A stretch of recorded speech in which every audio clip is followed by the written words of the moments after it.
गेल्या आठवड्यापर्यंत विश्रांती घेतलेल्या पावसाचे आता पुनरागमन झाले आहे। आठवड्याच्या सुरुवातीला म्हणजेच 23 सप्टेंबर पासून पावसाने मुंबईमध्ये जोरदार हजेरी लावली आहे। मुंबईमध्ये ठिकठिकाणी पाऊस खूप मोठ्या प्रमाणात पडतो आहे।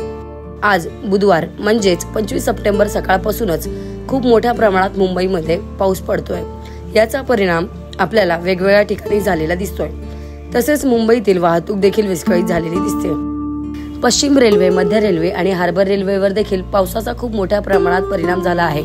पश्चिम रेल्वेच्या गाड्या या 15 ते 20 मिनिटं तर मध्य रेल्वेच्या गाड्या या 20 मिनिटांनी उशिराने धावत आहे।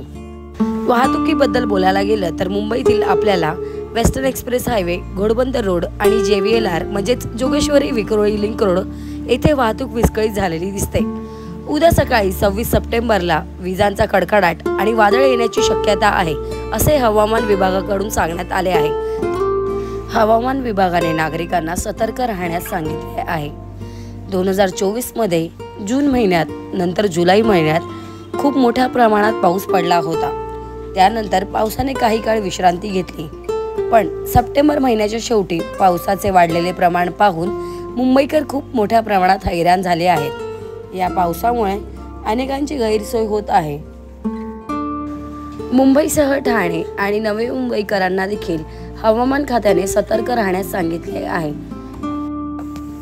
मुंबईमध्ये कधी ऊन तर कधी पाऊस, यामुळे मुंबईकरांचे वेळापत्रक पूर्णपणे विस्कळीत झाले आहे। तर येणाऱ्या दिवसांमध्ये मुंबईमध्ये पाऊस पडेल की ऊन पडेल हा मोठा प्रश्न मुंबईकरांसमोर उभा आहे। लोकल 18 मुंबई।